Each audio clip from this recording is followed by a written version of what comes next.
Hello friends, എല്ലാവർക്കും classic ഫ്ലേവേഴ്സിലേക്ക് സ്വാഗതം. ഇന്ന് നമ്മൾ ഉണ്ടാക്കിയെടുക്കാൻ പോകുന്നത് ചില്ലി ചപ്പാത്തിയാണ്. നല്ല ഒരു ഈവനിങ് സ്നാക്കായിട്ടൊക്കെ കഴിക്കാൻ പറ്റുന്ന, അല്ലെങ്കിൽ ഡിന്നറായിട്ടോ അതോ അല്ലെങ്കിൽ കുട്ടികൾക്ക് നമുക്ക് ടിഫിനിലൊക്കെ കൊടുത്തു വിടാൻ പറ്റുന്ന നല്ലൊരു ഓപ്ഷനാണിത്. അപ്പോൾ ഇതെങ്ങനെയാണ് ഉണ്ടാക്കുന്നതെന്നും ഇതിന് വേണ്ടുന്ന ഇൻഗ്രീഡിയൻസ് എന്തൊക്കെയാണെന്നൊക്കെ നമുക്ക് നോക്കാം.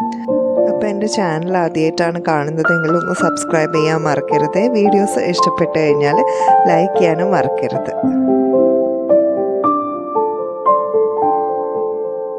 അപ്പോൾ ആദ്യം തന്നെ ഞാനിവിടെ 4-5 ചപ്പാത്തി ഒന്ന് കട്ട് ചെയ്തെടുക്കുന്നുണ്ട്. ഈ ഒരു രീതിയിലാണ് ഞാൻ കട്ട് ചെയ്യുന്നത്. അപ്പോൾ ഇതൊന്ന് കട്ട് ചെയ്തതിന് ശേഷം നമുക്കിതൊന്ന് ഡീപ്പ് ഫ്രൈ ചെയ്തെടുക്കണം. ഒന്ന് ഫ്രൈ ചെയ്തെടുക്കുന്നത് എപ്പോഴും നല്ലതാണ്, എന്നാൽ മാത്രമേ ആ ഒരു ക്രിസ്പിനെസ്സും ടേസ്റ്റും ഒക്കെ നമുക്ക് കിട്ടുള്ളൂ. നോർമലി നമ്മളിത് പൊറോട്ട വെച്ചിട്ടാണ് ചെയ്യുന്നത്, കേരള പൊറോട്ട വെച്ചിട്ടാണ് ചെയ്യുന്നത്. പക്ഷെ ഇതാവുമ്പോൾ നമുക്ക് കുറച്ചുകൂടി ഹെൽത്തിയാണ്, കുട്ടികൾക്കൊക്കെ കൊടുക്കാൻ നല്ലതാണ്. അപ്പം ബാക്കി വരുന്ന ചപ്പാത്തിയോ അല്ലെങ്കിൽ ഇതിനായിട്ട് തന്നെ നമുക്ക് ചപ്പാത്തി ഉണ്ടാക്കിയിട്ട് ഈ ഒരു രീതിയിൽ ചെയ്തെടുക്കാം. ഇനി ഒരു പാനിലേക്ക് 1 ടേബിൾ സ്പൂൺ എണ്ണ ഒഴിച്ചിട്ട്, ഓയിലാണ് ഞാൻ ഒഴിച്ചിരിക്കുന്നത്, സൺഫ്ലവർ ഓയിൽ.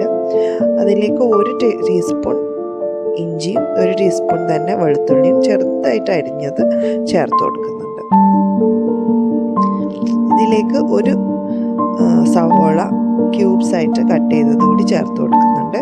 അതേപോലെ ഒരു ചെറിയ ക്യാപ്സിക്കം കൂടി ഇതേ രീതിയിൽ കട്ട് ചെയ്തിട്ട് ചേർത്ത് കൊടുക്കുന്നുണ്ട്. 1/4 ടീസ്പൂൺ ഉപ്പ് കൂടി ഇട്ടിട്ട് ഒന്ന് വഴറ്റിയെടുക്കാം. നല്ല ഹൈ ഫ്ലെയിമിൽ ഇട്ടിട്ട് തന്നെ കുക്ക് ചെയ്യുന്നതാണ് നല്ലത്. ഇനി ഇതിലേക്ക് 1 ടീസ്പൂൺ കശ്മീരി മുളക് പൊടി, 1/2 ടീസ്പൂൺ മല്ലിപ്പൊടി, 1/4 ടീസ്പൂൺ ഗരം മസാല കൂടി ചേർത്ത് കൊടുക്കുന്നുണ്ട്. എന്നിട്ട് നന്നായിട്ടൊന്ന് അതിൻ്റെ ആ ഒരു പച്ചമണം മാറുന്ന വരെ വഴറ്റിയെടുത്തതിന് ശേഷം ഞാനിതിലേക്ക് 1 ടേബിൾ സ്പൂൺ ടൊമാറ്റോ സോസ് കൂടി ചേർക്കുന്നുണ്ട്. ടൊമാറ്റോ സോസിൻ്റെ കൂടെ നമ്മൾ ചില്ലി സോസും നോർമലി ചേർക്കും. എൻ്റെ കയ്യിൽ ചില്ലി സോസ് ഉണ്ടായിരുന്നില്ല, അതുകൊണ്ടാണ് ഞാനിതിൽ കശ്മീരി ചില്ലി പൗഡർ ചേർത്തിരിക്കുന്നത്. അപ്പോൾ നിങ്ങളുടെ കയ്യിൽ ചില്ലി സോസ് ഉണ്ടെങ്കിൽ നിങ്ങൾക്ക് ആ ഒരു സ്റ്റെപ്പ് അവോയ്ഡ് ചെയ്യാം. 1/4 കപ്പ് വെള്ളം കൂടി ഒഴിച്ചു കൊടുക്കുന്നുണ്ട്. എന്നിട്ട് ഒന്ന് നന്നായിട്ട് ഇളക്കി കൊടുക്കാം. ജസ്റ്റ് ഒന്ന് മസാലയൊക്കെ ഒന്ന് മിക്സായി കിട്ടാൻ വേണ്ടിയിട്ടാണ് ഇങ്ങനെ ചെയ്തത്. ഇനി ഇത് നന്നായിട്ടൊന്ന് തിളച്ച് വരുന്ന സമയത്ത് 1 ടീസ്പൂൺ കോൺഫ്ലോർ 2 ടേബിൾ സ്പൂൺ വെള്ളത്തിലൊന്ന് മിക്സ് ചെയ്തതുകൂടി നമ്മൾ ചേർത്ത് കൊടുക്കുന്നുണ്ട്. നന്നായിട്ടൊന്ന് ഇളക്കി കൊടുക്കുന്ന സമയത്ത് ഇതൊന്ന് കുറുകി വരും.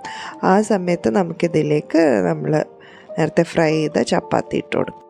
ചപ്പാത്തി ഇട്ട് കഴിഞ്ഞിട്ട് നന്നായിട്ടൊന്ന് എല്ലാം കൂടി ഒന്ന് മിക്സ് ചെയ്തെടുക്കണം.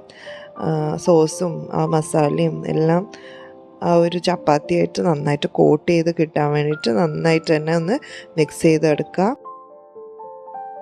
ഇനി ഇതിലേക്ക് ഫൈനലി 1/2 ടീസ്പൂൺ പെപ്പർ പൊടിച്ചതും കൂടി ഞാൻ ചേർക്കുന്നുണ്ട്. പിന്നെ കുറച്ച് കറിവേപ്പിലയും മല്ലിയിലയും കൂടി ചേർത്ത് കൊടുക്കുന്നുണ്ട്. മിക്സ് ചെയ്തതിന് ശേഷം നമുക്ക് ഫ്ലെയിം അങ്ങ് ഓഫ് ചെയ്യാം. നല്ല ചൂടോടുകൂടെ നമുക്കിത് സെർവ് ചെയ്യുന്നതായിരിക്കും എപ്പോഴും നല്ലത്. നല്ല സിമ്പിളായിട്ട് ഉണ്ടാക്കാൻ പറ്റുന്ന, കുട്ടികൾക്കൊക്കെ കൊടുത്തു വിടാനും അല്ലെങ്കിൽ ഈവനിങ് ടൈം സ്നാക്സ് ആയിട്ടൊക്കെ കൊടുക്കാൻ പറ്റുന്ന ഒരു ഡിഷാണിത്.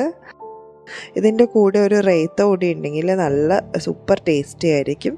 അപ്പോൾ എല്ലാവരും ഇതൊന്ന് ട്രൈ ചെയ്ത് നോക്കുക. ട്രൈ ചെയ്തിട്ട് നിങ്ങൾക്ക് ഇഷ്ടപ്പെടുകയാണെങ്കിൽ ലൈക്ക് ചെയ്യാനും ഷെയർ ചെയ്യാനും മറക്കരുത്. അതേപോലെ തന്നെ നിങ്ങളുടെ കമൻറ്റ്സ് കൂടി അറിയിക്കാൻ മറക്കരുത്. അപ്പോൾ പുതിയൊരു വീഡിയോ ആയിട്ട് നമുക്ക് വീണ്ടും കാണാം. അതുവരേക്കും good bye and take care.